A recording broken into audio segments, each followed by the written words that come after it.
What's up, guys? I'm going to be ranking every Bauer and CCM skate found on our site from S being the best to D being the worst based on price, comfort, and technology. Everything is subjective. Let us know down below in the comments what you think. Let's get into it.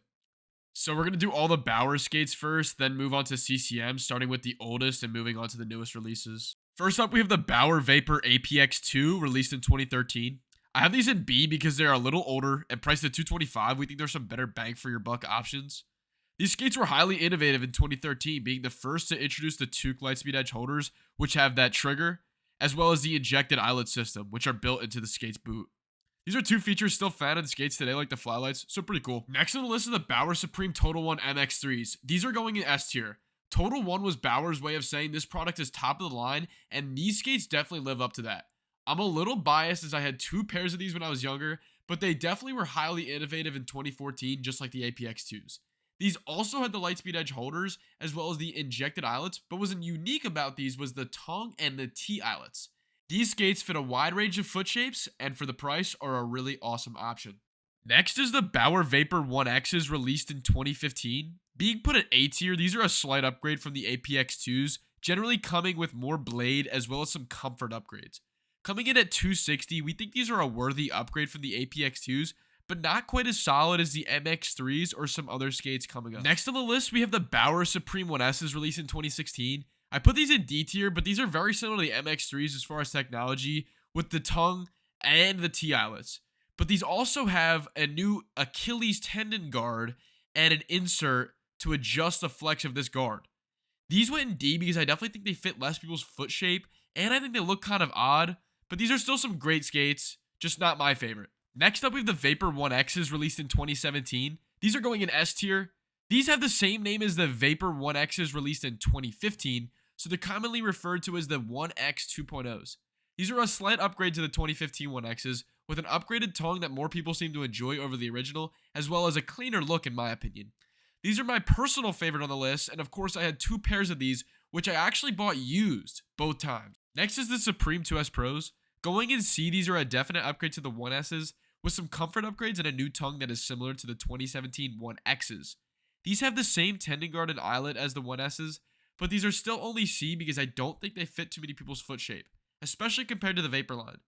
If they do fit, these are an easy A tier. They look great and have awesome technology, so definitely worth checking out. The Vapor 2X Pros, these are going in S. Released in 2019, they were the first to introduce the Fit 1, 2, and 3 system, although a lot of them were still in the old Fit system, which were D and double E.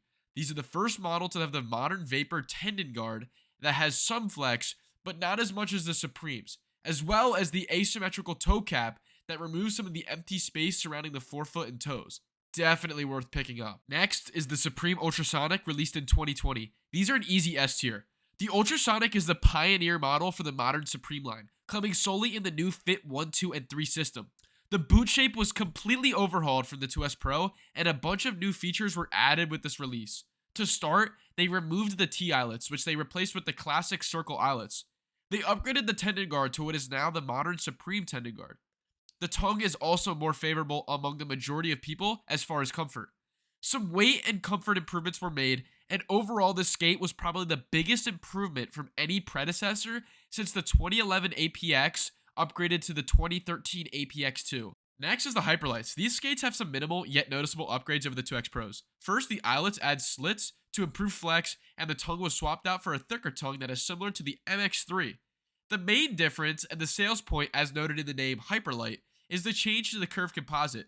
Over 100 grams were dropped from the weight from the 2X Pro, and the durability was increased slightly. However, the skates lose visual appeal as the design fades much quicker with use, and the tongue's red felt oftentimes will lose stitching. A is where they sit, but only because of their price, favorable reviews, and objective technological benefits. Next is the Supreme Mox. This might be surprising, but I have them at B. Personally, I think they look great, but as far as them being any sort of upgrade from the Ultrasonics, they really don't have much going for them. They have all the same features except for some inner comfort changes, a different tongue, and some differences in the eyelets for flex. These are still great, but B tier is where I think they belong, as they were an insignificant release compared to the Hyperlite and especially the Ultrasonics. Now for everyone's favorite, the Hyperlite 2s. These are S because of the community's love for this model. What's most noticeable is the introduction of the Powerfly holders. These holders are a little taller than the Lightspeed Edge holders and are supposed to improve efficiency. I also heard that they're supposed to prevent blades from coming loose on the ice. The tongue was upgraded from the hyperlights, so no more loose red felt. Some weight was dropped from this model, making them marginally lighter than the hyperlights. These have been our best seller recently. The last Supreme skate on this list is the Supreme Shadow. These are going in A. They changed the shape of the boot towards the forefoot on these to allow more room up front. They're mostly worn by people in fit 2 and 3, so this change wasn't favorable for all.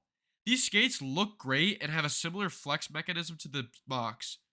Not a great upgrade, but definitely more improved than the Mox compared to the Ultrasonics. And finally for Bauer, we have the Flylights. These are going in A. Just kidding, they're going in B. These skates were super hyped up, just like every Vapor release, but I personally don't see why. They added one slit to the eyelets and the rest of the changes seem to be purely visual. I know the curved composite and the toe cap were tweaked slightly, and the tendon guard doesn't really have any felt or anything anymore, but for me, I feel like these were a little bit of a cookie cutter release from Bauer. Thanks for watching this far into the video. If you haven't already, leave a comment, a like, and a subscribe to our channel, and check out our website. We greatly appreciate any support or input we can get, so thanks again. Now for the CCM skates.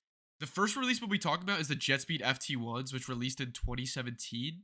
In A tier, these still had the Speedblade SB plus 4.0 holders, which required a screwdriver to remove the blades. These did, however, have the one-piece boot and were widely respected at the time of their release. The next is the SuperTax AS1s from 2018. These are going in B as they pretty much have the same features as the FT1s with the holder and the one-piece boot. These were a little less popular as they fit less people's feet. Still a solid option. Next is the JetSpeed FT2s from 2019. These are going in A as they are pretty much the same as the FT1s with some marginal changes to the interior and exterior. The main change is the Speedblade XS holders, which allow blade removal with the twist of a dial as opposed to needing a screwdriver. These were very popular for CCM, and A is where they belong. Next is the AS3 Pros from 2020. These went in B, but I was kind of on the fence between B and A. This release was similar to the AS1s, but had the holder change to the FT2s introduced. What was new about these was the XS tongues that were replaceable. This is a cool feature, but kind of an impractical one, and you'll find that out more towards the end of the video. To introduce the new tapered regular wide fit system, CCM released the JetSpeed FT4 Pros in 2021. I have these at B because a lot of people didn't necessarily like the look of these skates, and aside from the fit change and the XS tongues, they were extremely similar to the FT2s. Next, we have the ASV Pros from 2022. These are an A, and if they had a better tongue, they would be an S. Some serious changes were made, and these skates really changed a lot from the AS3 Pros and the FT4 Pros. To start, the interior was completely overhauled to be increasingly more comfortable. Also, the tendon guard was replaced by one that flexes significantly backwards and forwards. Great skate, and a great improvement by CCM to keep up with Bauer. Next, going in S, is the JetSpeed FT6 Pros. This is where CCM really hit the mark with upgrades. They slightly improved the interior, but also added a new upgraded tongue, which was a huge win. These skates look great, and I don't need to say much other than they belong in S. Another S tier skate is the XF Pros. These skates look great and are extremely similar to the FT6 Pros. The reason why I gave them an S tier rating, even though there aren't too many upgrades over the FT6 Pros, is because they actually got rid of the XS replaceable tongues, which, as I mentioned in the AS3 Pro rating, were kind of impractical. The holders for the tongues were ugly and also annoying, as anytime you try to put new laces on the FT6 Pros or the ASV Pros, they'd make it impossible to feed through the bottom eyelet. Last, we have the FT8 Pros. These are going in A. These are really similar to the XF Pros, but they actually have a new tendon guard, which I think a lot of players are enjoying. This tendon guard is a decent bit stiffer and doesn't have the crazy flex like the previous few models had. These look pretty cool, but because of the insignificant changes, they're an A, but a very awesome skate nonetheless. That's it for the video. I really hope this was somewhat informative for you guys. Really appreciate all of those who made it this far. This is actually the first long form video from us, so we'd really appreciate a comment letting us know how we did and how we can improve. Check out our website for the best selection of used ice hockey skates online. Have a great rest of your day. See ya.